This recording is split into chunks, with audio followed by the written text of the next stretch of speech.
Welcome to She Sells Radio. I am so excited to have a solo episode with you today. And we're going to be talking about 3 ways to end your sales strong this year. And I will say too, whether you're listening to this in real time, which as I record this, it's the beginning of December 2021, and we're wrapping up this year that's been crazy and beautiful and challenging and transformational, and going into a new year. But whenever you are listening to this, you can apply these principles to radically grow your sales. I'll say it like that. And I was thinking about, I wanted to record a solo episode for you. And I was thinking about, gosh, what is most helpful right now? And there's so much. I'll just kind of plug this. There's so many new things I'm going to be bringing you on the show as we go into next year. And it's going to be so good. And I was thinking about all the different ways that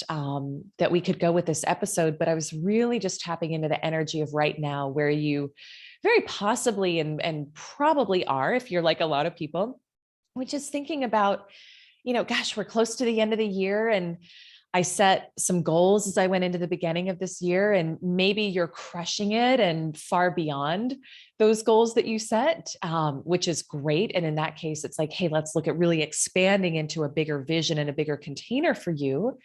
But it's also possible that you're not. And the first thing to know is there's no judgment if you're not where you wanted to be. And I used to set goals and then set pretty lofty goals that I personally wasn't yet aligned with. I wasn't showing up as the person who created the sales and the income goals that I was setting. And so I would set these goals, but it wasn't with the wisdom that I have now when I do my goal setting. And so I would consistently find myself in a place of setting the goal and then being pretty far off from it, as we came up on the deadline for the date, and feeling just defeat and beating up on myself. And that is, if that's any place where you are or where you're close to right now, I want you to just take a breath. I want to invite you to just take a breath and just breathe. And remember, the purpose of a goal is not actually the achievement of it. It's who you become along the way. And that is something that I have learned to celebrate in my own life too, is who is the woman who has the reality that I'm creating? And who's the woman who has this type of impact and makes this amount of money and lives this life, and learning to celebrate becoming her along the way. So if we can take a little pressure off the goal, it's counterintuitive because most of what's taught in society, certainly when I was working in corporate, was like, if you're far off from the goal, or you're not trending to hit it by the date you initially set, to double down and put more pressure on yourself. And I always say this, and I truly think this is true, in virtually every situation, pressure will dilute and kill your power. So pressure in some ways can be good. Like this is going to be weird and graphic, but we use pressure to like push out a baby, right? So there is part of that, but the whole gestation period of the baby being created and born is a very large amount of time of you sitting there, not exerting a lot of pressure. If you've ever been pregnant or had a baby or know someone who has, and then there's a little period of push at the end. So we want to learn to just, to release the pressure on ourselves, especially if it's coming from a place of beating yourself up. I think that's really the key, is the energy in which you find yourself. And so if you're going into the end of this year, or whenever you're listening to this and you're a little far off from the goal that you wanted, my advice would not be it would never be to beat yourself up and like just effort harder. The first thing I would do, I want to give you 3 things that I would do and that I do. And we're just in She Sells world, as we go into the end of this year, our 2 biggest months are going to be November. We just wrapped that. And then December of this year. And those are oftentimes in the business world. And I hear this from clients. Sometimes I hear this from colleagues, people I talk to. They're like, oh, it's the end of the year. And, people are They're not buying right now. It depends on what industry you're in, right? But in many industries, and in my industry too, I hear this too. It's like, well, January is the big month. So right now with the holidays, people aren't going to be buying this as much. And actually we're doing the opposite. We're experiencing the opposite. But it's because I decided. It's because I decided that that was going to be the case. And so there's power in decision and deciding, just deciding that you aren't at the effect of the rest of the world and at the effect of quote unquote everybody else's economy. So with that being said, the first part though is check in on the goal. Just do a quick check in on the goal. And I would just look at, what was the energy I was in when I set the goal, and was it in alignment? And it very well could be, or it could not be. Again, I used to set goals because I wasn't feeling worthy. And I would say, if I can just make this amount of money, then I'll feel good about myself.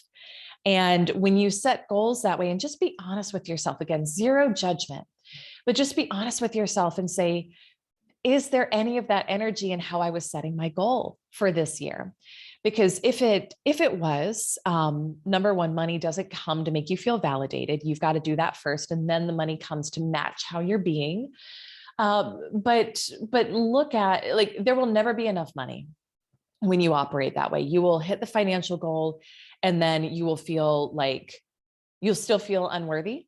And then you'll have to keep just clawing and grinding your way, kind of on this, it's like this journey of seeking worthiness and validation from money and from how much you make, which is very common in our society. And I certainly lived that paradigm for many years, but that's not how you're going to create powerfully.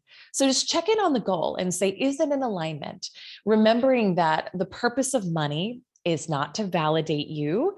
It's not to make you feel safe or secure, but it's to support you in creating your dreams and your vision. So just look at, I like to look at it that way, because I used to just set a sales goal or a financial goal, and it wasn't really grounded in anything. I was so disconnected from my desires and my vision that it was more like, well, I hear people who are successful say they make this much, so if I make that much, I'll be successful too. And that's not how we do it here in She Sells World. So I want you to look at, what are the things I want to create in my life? And let's just give it a shorter timeline. Let's say over the next 90 days, and you may have a house on your vision board right now that's $10 million, right? And if that is in alignment for you right now, and you require those resources now, then that's one thing. But if that's more of like I want to create this home, but it feels nowhere in the scope of my reality right now, but I do know that it's what I desire, that's great. You don't necessarily need the funding for that right now, right? So look at, in the next 90 days, what do I want to create? And how much does it require? What's the funding that's required to do that? Do you want to hire a new team member? Do you want to upgrade your wardrobe? Do you want to take a trip? And just calculate what that costs, in addition to your regular just fulfillment of your life, right? Knowing what those numbers are. And then that'll tell you how much money that is actually required for you right now. And oftentimes you'll find it's less than you thought it was going to be. Now, I'm not trying to downplay your vision. So if you do it and it's more than you thought, great. That's awesome. I've done that too, where it's like, okay, I hadn't really looked at the numbers on what I was wanting, and when I looked, it was more. And that's great too. But more often than not, we find it kind of takes the overwhelm out of it. When we can learn to dial it down and chunk it down a bit, and you'll often find it's less than what you thought you needed. So look at, what do your current dreams and vision cost? And then I want you to remember this first part is all about mindset. So checking in on the goal, getting clear on what it is, recalibrating if you need to set a different goal for the end of the year. And then I want you to really start remembering and affirming, I create my own economy. I create my own economy. I create my own reality. So again, just going back to what I shared in the intro, in my space, a lot of people say, well, this, end of the year is like, maybe you're doing some Black Friday sales, maybe you're doing some holiday sales, but it's not a time where traditionally it's like the biggest months of the year. But I decided, because there is a strong intention for the revenue goal that I have, I decided, no, these are going to be our best months of the year. And that is what they are. So they're proving to be that. So you've got to really put blinders on and kind of shield yourself from anything that's creating any sort of financial scarcity or doubt, whether it's the news. Just stop. If you're watching the news, just stop. If something is important enough, you will find out about it from somebody else. But you will get into such a mindset of lack and scarcity if you're listening to reports on the economy from the news. Are you paying attention to, I went through the other day and I audited my podcast list because I found that there were some podcasts that at one point I subscribed to because they felt there was something I was interested in, but I just noticed every time I went to listen to them, I would feel like, ooh, I should be where they are. Or man, that person's really hustling. Like maybe I'm not doing enough. And it would perpetuate, just even at a very subliminal level, some self-doubt. And so I went through and I removed anything that wasn't supporting me in this belief of I create my own economy and reality. So to create your own economy and reality, you've got to also really filter what you pay attention to. Your mind is your most precious asset. So I want you to really start curating and only listening to things and paying attention to things that affirm that, and then affirm that every day. I create my own economy. I create my own reality. It's because it's actually true. There are people who thrive in all times. There are people who struggle in all times. So it's not the times, it's you. It's who are you being? Okay. So decide that you're going to be someone who thrives and who has your best month ever at the end of this year, if that is what is in alignment for you and what's required to fulfill your goals. So that's the first piece. The second piece is, and this is more tactical, I want you to focus on low-hanging fruit. So if you're a little bit far off from your goal for the end of the year and you're thinking, oh my gosh, I've got to go, get new prospects and search for new customers and while you can do that, but if you've got a shorter sales cycle, if your sales cycle is longer than realistically a couple weeks, from creating a new customer relationship to closing the deal, then that's if we just want to we want to get into reality here and look at, all right, I've got this amount of time. There's going to be, a week at least for the holidays where people may be, I wouldn't count on necessarily doing a lot of selling during that time. Although again, remember, you create your own reality. So you can totally decide that you are going to sell a lot over the holidays, and that's great. The way I'm thinking about it for me right now is like up until Christmas is kind of my window. And we'll sell some stuff afterwards too, but I'm really focusing on it that way and looking at what's the sales cycle. And then for most likely, again, your business model may be different, but most likely the way you're going to achieve your goal is by focusing on low-hanging fruit. Now, what is that low-hanging fruit? It's people who are already your customers, looking at what do they need. It's referrals, right? It's past clients, reaching out to them and offering something new for the new year. So I would make a list, and I would probably, I'm kind of thinking this through while I say it right now, I would bucket it in those categories. And I'd say current customers, and then I would say past clients, and then I'd say referrals. And you can maybe add in a fourth category too of like pending, like people who you've been talking to this year and they just haven't gotten over the hump yet. So maybe it's pending or like hot leads, right? So those would be your categories for your low-hanging fruit. And then I would go either group by group or person by person, depending on how personal your sales process is and how much you can customize, and say, what is it that they need right now? And talk to them. Like talk to them too. If you've been paying attention on social media, we just launched and are selling out the 50K club right now, which is the next level step up of the 10K club. And it came about, it wasn't something I had a vision for when when we launched the 10K club earlier this year, but it came about because so many women were hitting those 10K months and then saying, I need something bigger. I need a next step. I need a bigger container. And so I spent a decent chunk of this year working on what that would look like and architecting that and creating that. But that was all inspired by what they need. With my one-on-one clients too, I just created an elevated one-on-one package for next year, but it was because I was listening to my customers and they were saying, I need a bigger container with you. I need more space. And it was like, yes. And that felt really good to me too. And so I've been creating those things. So ask your people, survey your people. If you haven't recently, what is it that you feel like you need to be successful going into 2022? Now, I know people who listen to this, like if it's a mixed audience, right? So if you're an entrepreneur and you're creating your own products and programs, this can be a little easier than if you're working in sales for another company. But I think you can still get really creative with this. And even, when I was in corporate doing sales, I would still really look at like, what's the customer journey? And I always kind of had a entrepreneurial mindset in it, but what's the next step for them? And then how can I provide that with the products we have? And then just reaching out and offering it and having conversations. So I would look at, based upon what people are saying to you with what they need, like what can you create that's juicy and that has a sense of urgency to it as well. So for example, with the one-on-one coaching package, that's going to be 6 figures next year, starting in January. But for my existing clients who are rolling into that, it's less right now because I'm honoring closer to my old rates with that. So there's the sense of urgency of, hey, and if you've got control over your pricing, you can do it this way.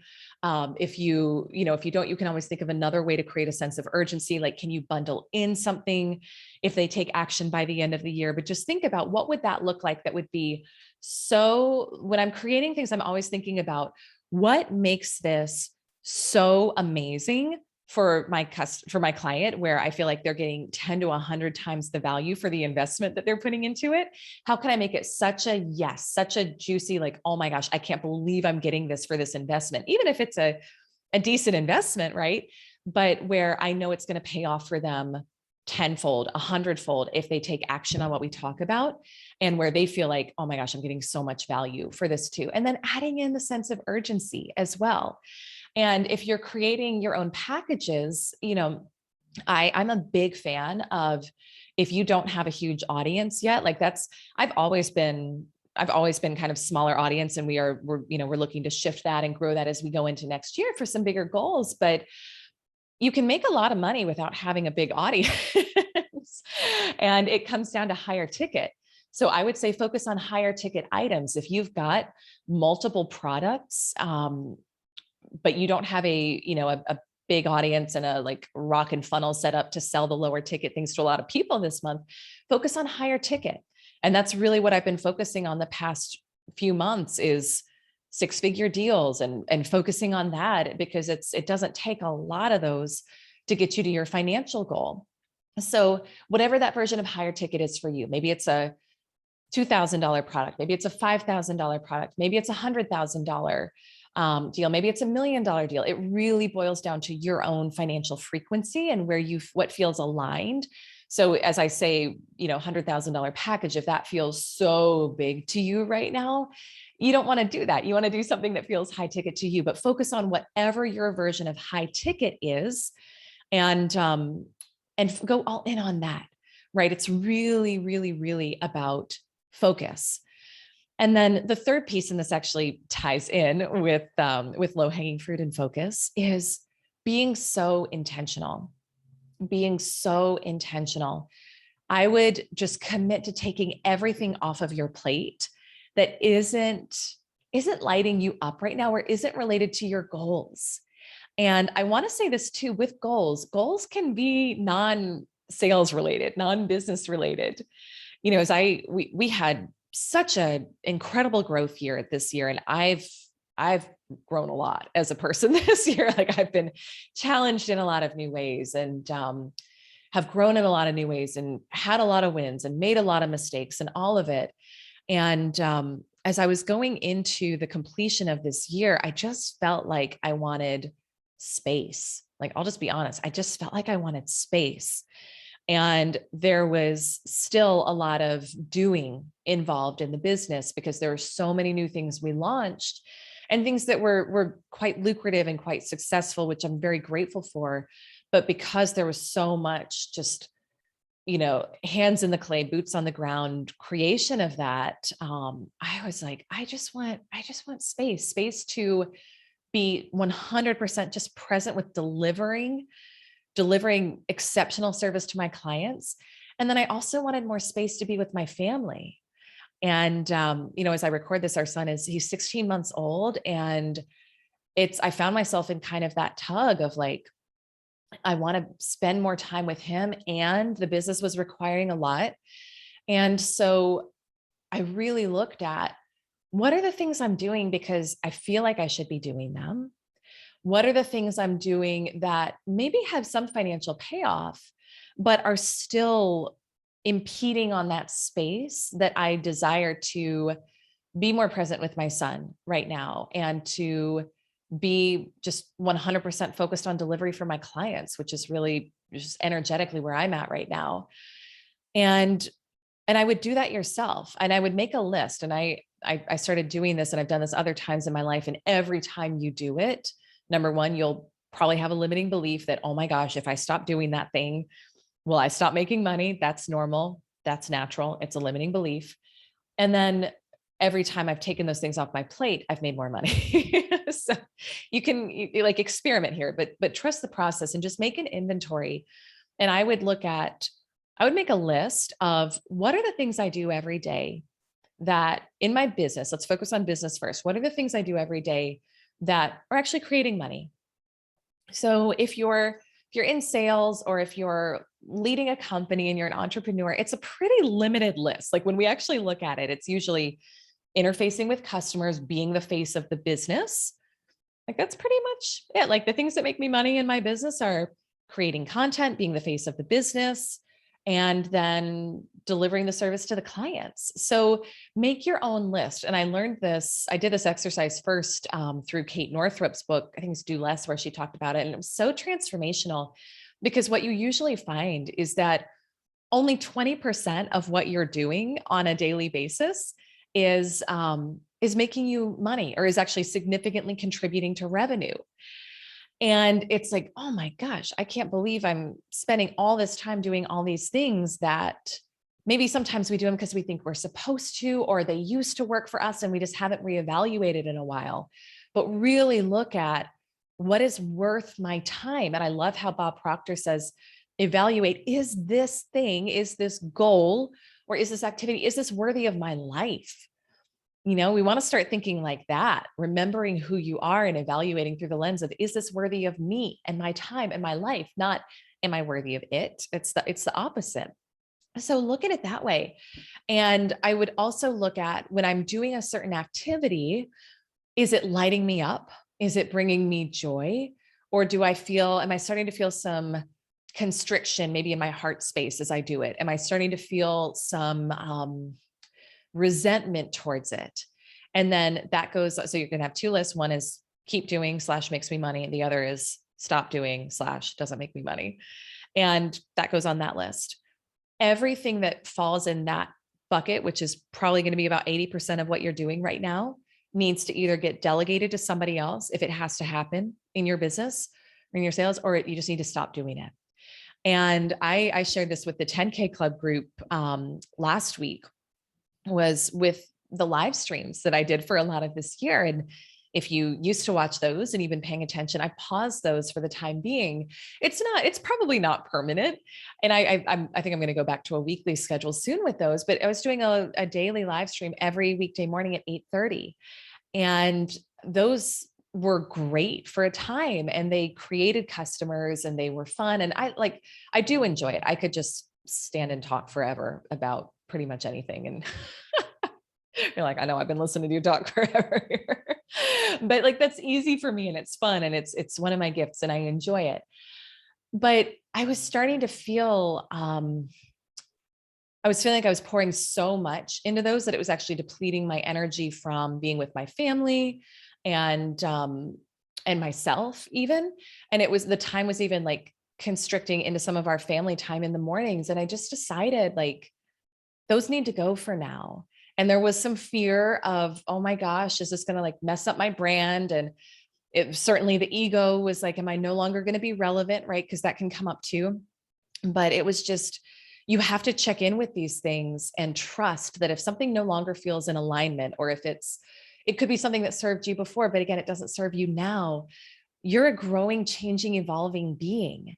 And what's required for your next level is not what was required for this one. So in my own desires for space and for really just more quiet and focus and wisdom and peace, which were the words that kept showing up for me as I went into this last part of the year. It was like, those have to go for now. And I've got to be okay with that. And we've made more money than ever. And I feel more relaxed and present with my family, with my clients, with everyone. And with myself. And so really make that list and look at it and see what is in alignment, what is not, and then just stop. just stop.